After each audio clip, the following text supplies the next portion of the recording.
Hey Thrivers, Heather Choate here. How are you doing today? Excited to bring you another live stream as we kick off our intimacy week. We're going deep into all issues on intimacy in marriage.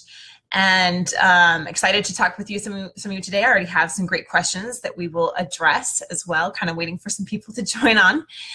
Today we're talking about how to cure the 4 diseases of intimacy. And I'm going to call them diseases because I'm going to make them as ugly and gross and nasty as possible, because these things are truly, truly destroyers of intimacy. And the lack of intimacy issues are all of those things that put a gap between you and your spouse, that the gap can only widen and widen and widen and widen. You know, you're feeling not connected. You don't feel like you have a friend. You don't feel like you have a partner. You definitely don't feel like you have a lover anymore. You're just going through the motions. You're feeling like roommates. You lie beside each other at night and you feel like you're a million miles apart. How many of you can relate to that?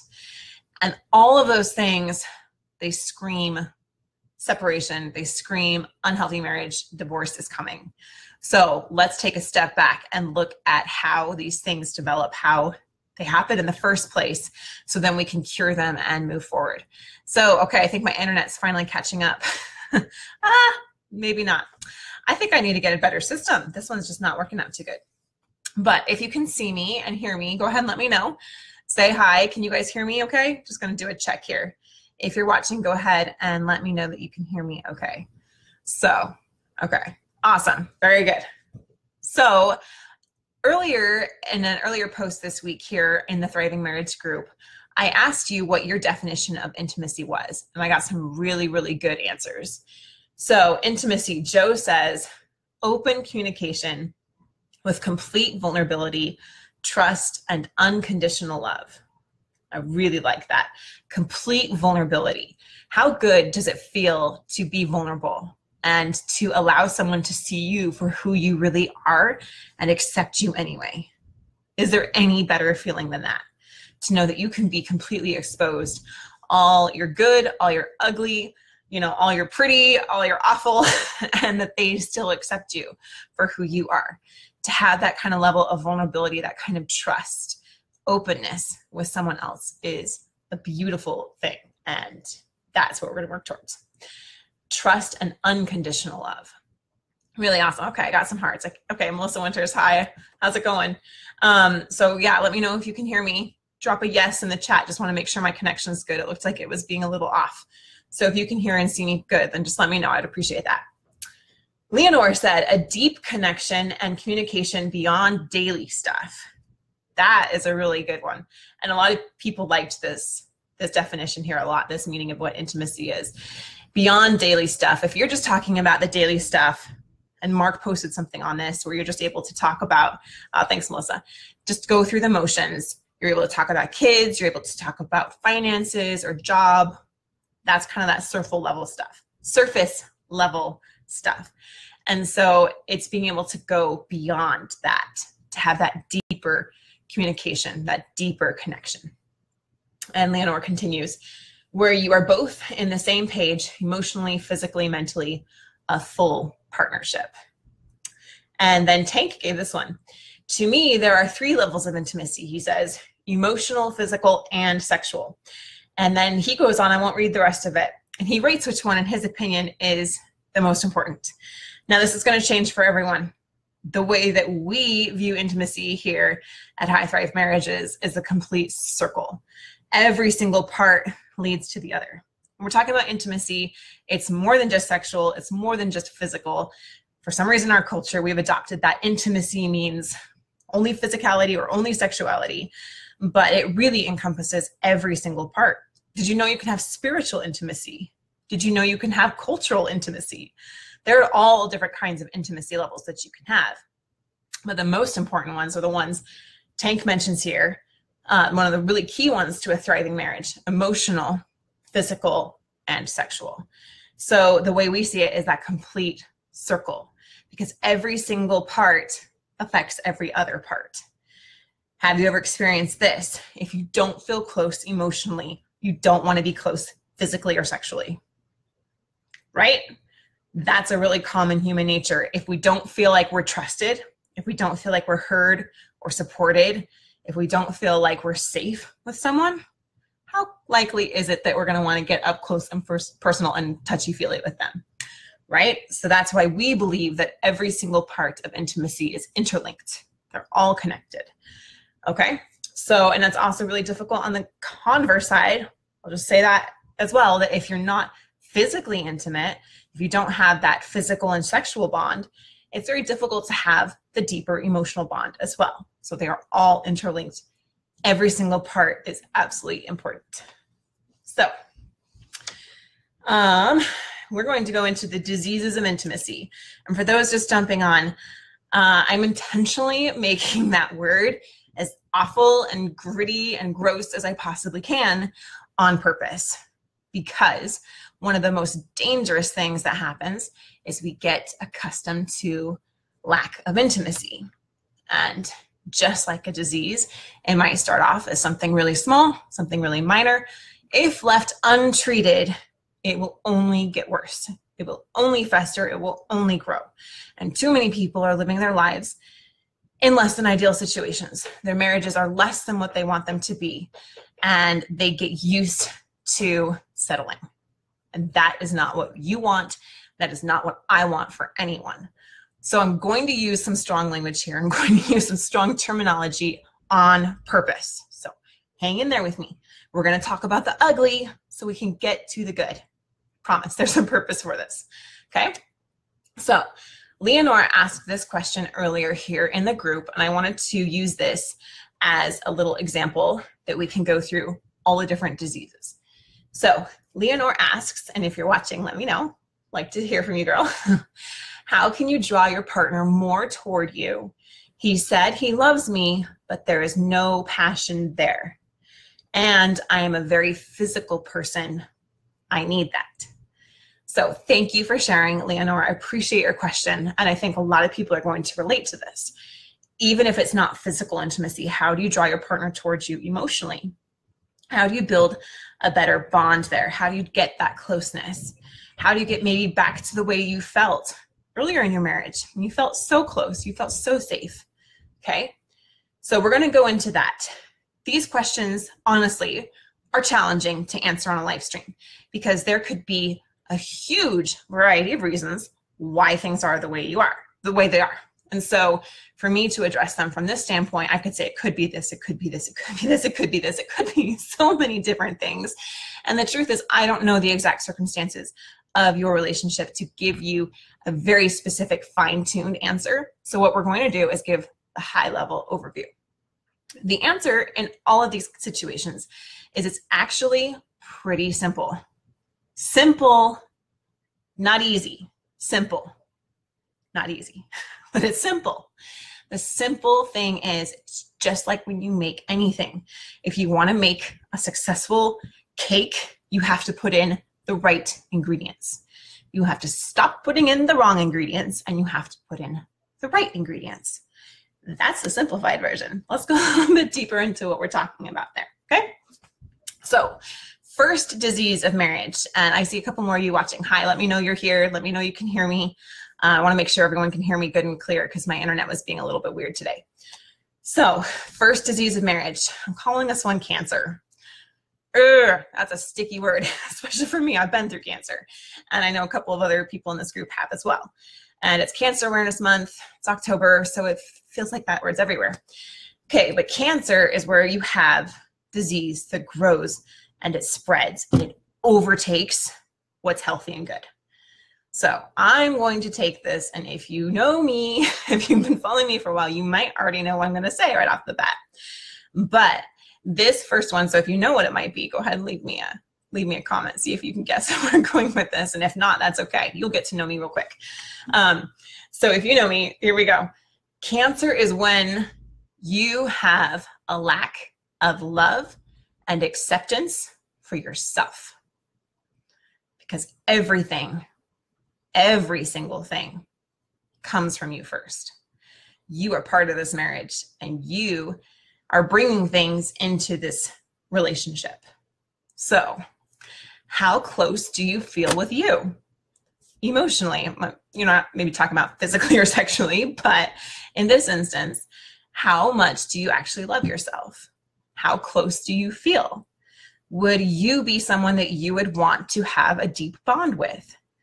Would you feel, if you could split yourself in sections here, right? Like hypothetical you and then the observing you, would you want to have a deep conversation with yourself looking on the outside? Would you want to share intimate parts of your life and your vulnerabilities with yourself, right? Can you see how are you allowing yourself to be open to your partner or not? If you feel there is some disconnect inside yourself, there is something that is feeling off, something that is not jiving well with you, you have lingering self-doubt, lingering, trust issues. You don't feel good about yourself. You know you're not doing what you're supposed to be. You know you're not living up to your full potential. You don't like this person that you see. How do you expect someone else to? Okay, so the first disease of intimacy is a lack of connectedness and love within yourself. Because, I'm sorry, my children are kind of screaming in the background, but my husband's out there. So if you hear that, don't worry, everything's okay.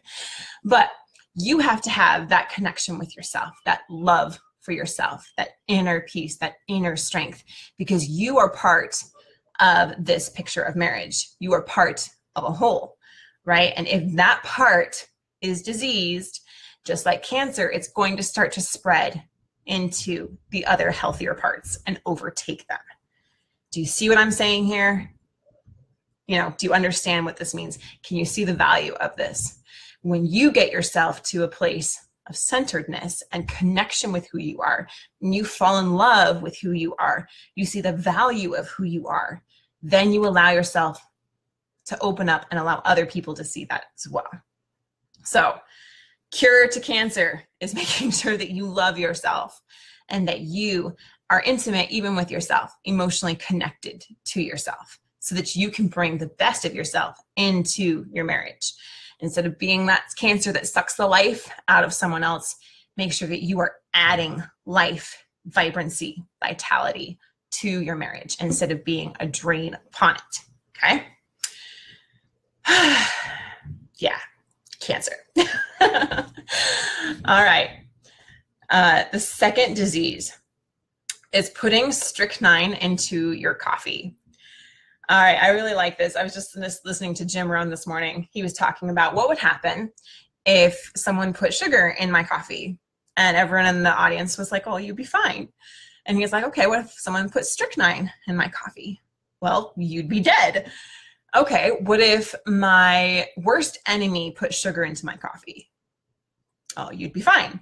What if my best friend put strychnine into my coffee? Oh, you wouldn't live.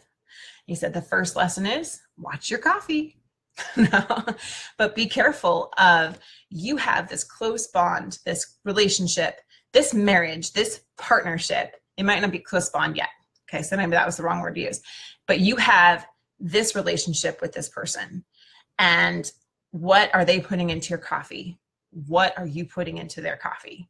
So strychnine in this sentence in this example, is the opposite of everything. Is going to be an absolute disease and create distance between you and your spouse, creating that lack of intimacy. Strychnine is belittling, betraying, complaining, criticizing, ignoring, pessimism, destructive, negative communication habits. There's more. If you can think of more, let me know. It's a massive list. I just throwing out some things this morning. But anything that is taking away from love, that is withdrawing from the love units, right? If we had a bank and we had love units deposited, love units taken away, some other coaches talk about it like this. Are you making more withdrawals than you're putting in? Okay.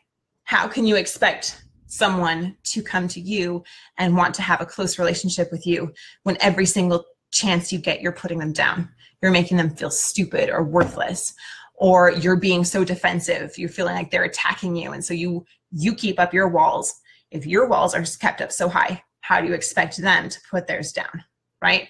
If there is so much tension between you, it's like you're just both sipping strychnine and expecting things to work out great. It's not going to happen, right? So when we talked about those simple ingredients that we're putting in, you've got to put in the good ingredients. You've got to stop putting in the bad ones. All of these things can happen over time and create some really serious issues in intimacy. And those of you that are struggling with this, even if it's just on a small degree or at a major degree, there are reasons and things behind all of this. I'm not saying you're putting strychnine into your coffee because you want to, because you think that's a really good idea. I know there are reasons why you feel like you need to do that, why you feel like you have to put up walls, why you feel like you need to put them down, right? There are so many abundant reasons why you would want to go there and why things have led to that point. And so one of the things that we are going to do with that free training is help you uncover what some of those are and get to the root issues of what they are. And we're going even deeper into a course that we're putting together to really identify what those things are, because until you can identify where the strychnine is coming from, how are you supposed to stop it, right? So get to the root of what's really going on there, then you can allow it to heal. You got to stop sipping strychnine. You got to put some good coffees and good sugar into your marriage and into your lives so that you can really thrive and build that connection. Okay? Thanks for the hearts. I appreciate that. I know these are raw, these are gritty, and they're meant to be because, like I said, we don't want to stay in that comfort zone of allowing us to slowly sip poison every day and think that that's okay, because you deserve better. Your marriage deserves better. Your spouse deserves better. And you can absolutely get there. Okay? So third one.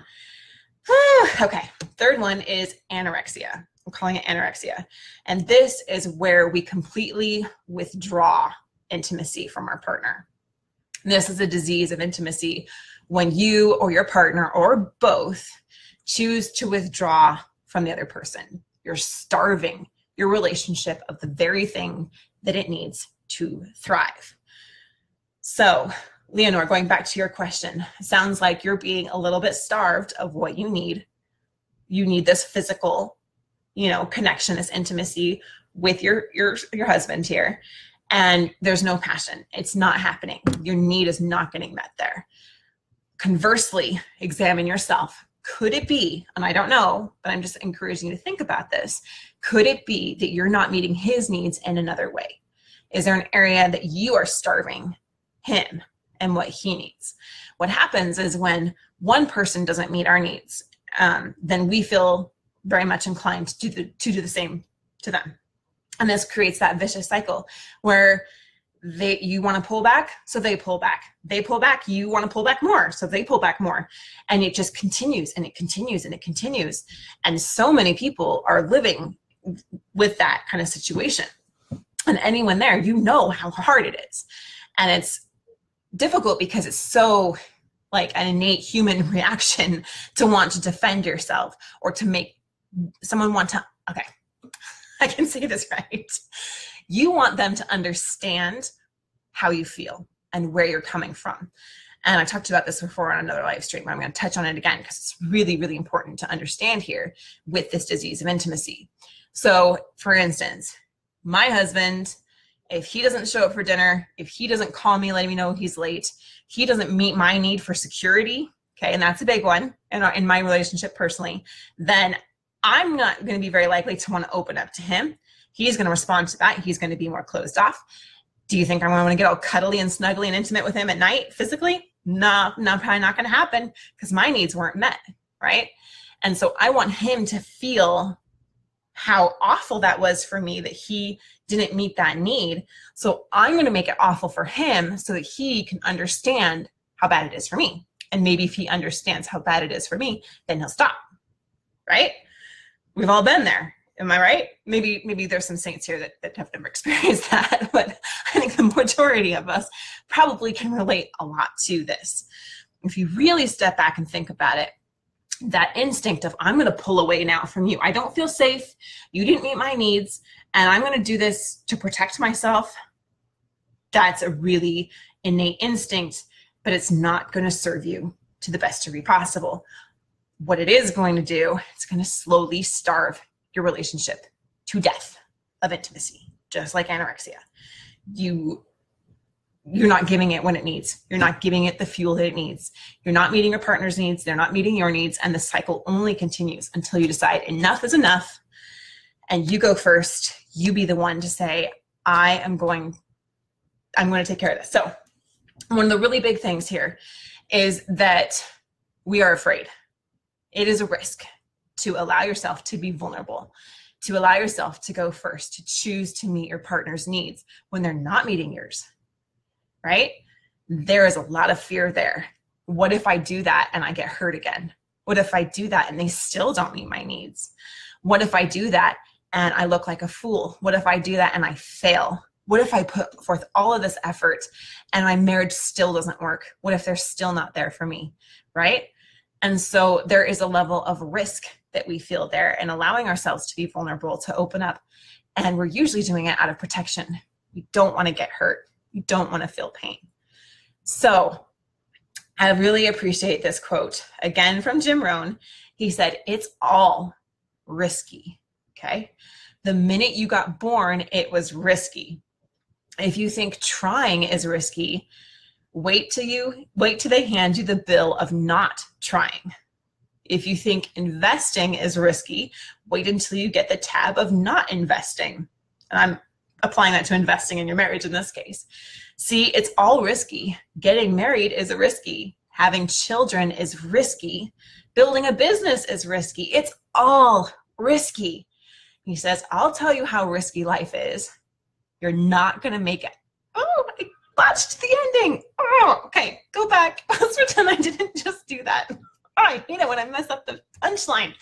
Well, you guys love me anyway, right? All right, he says, I'll tell you how risky life is. You're not going to make it out alive. There. Can we all laugh now? Was that funny? Maybe me trying to be funny is more funny than anything.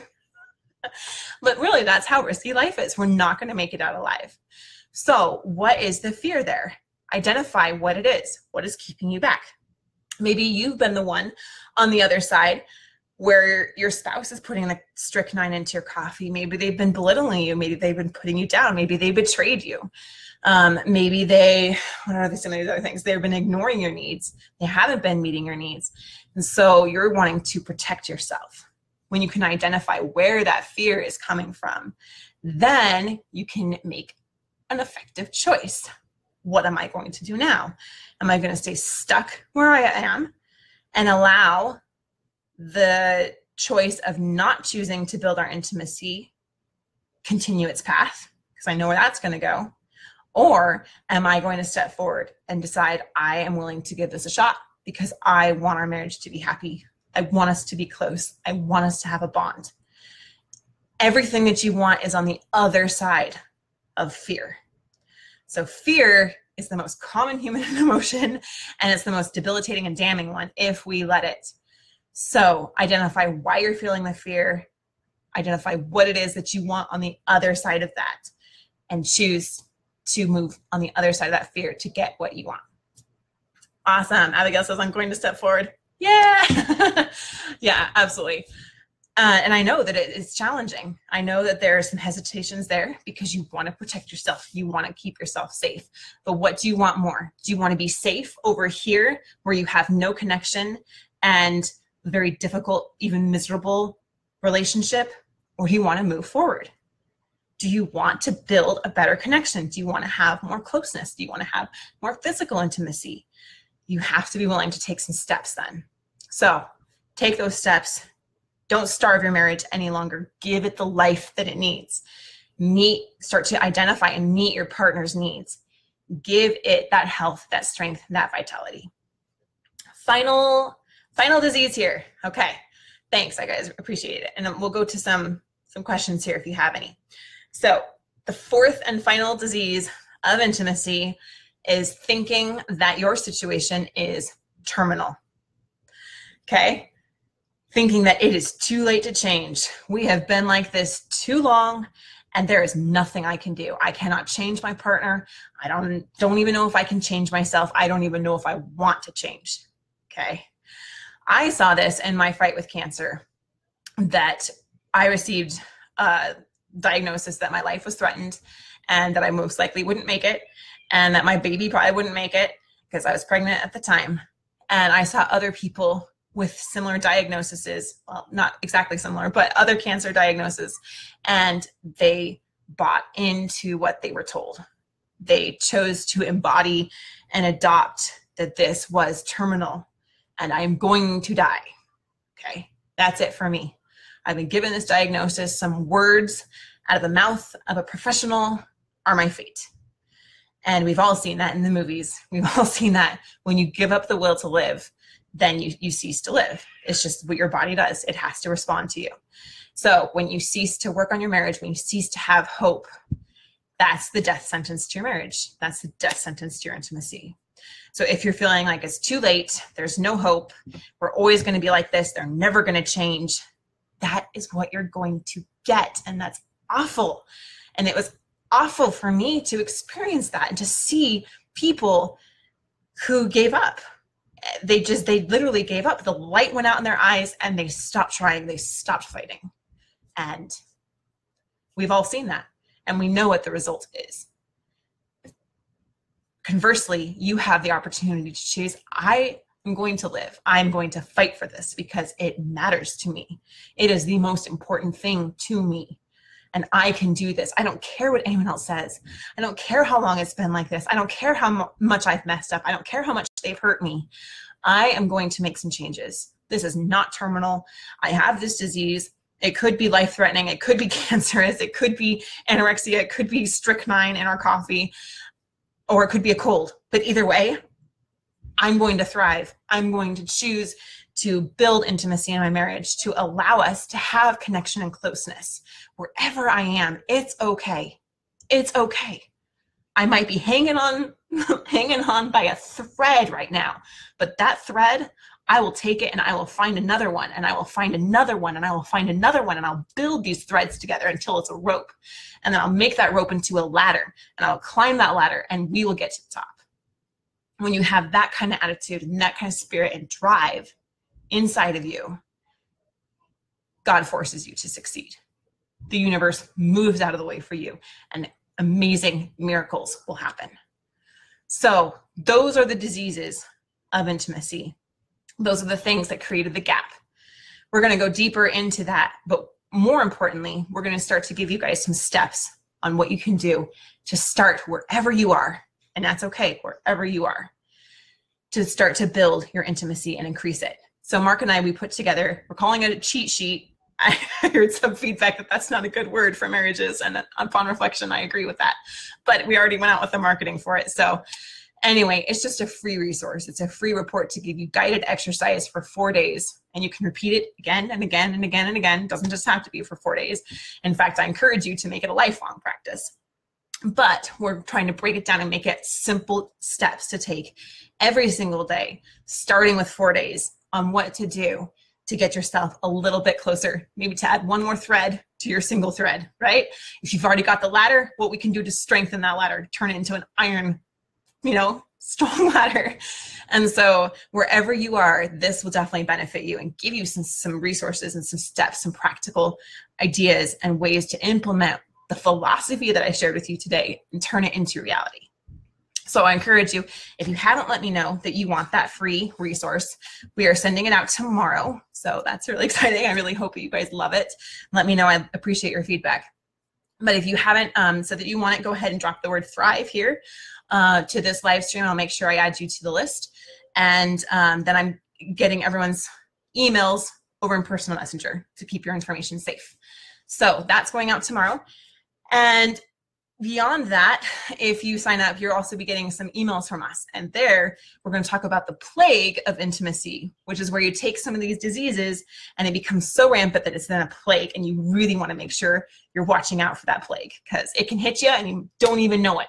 So that's going to come up in those email sequences that we send out to everyone that signs up for that. So there's my little plug for an incredible resource to really start to move you guys forward in a practical way.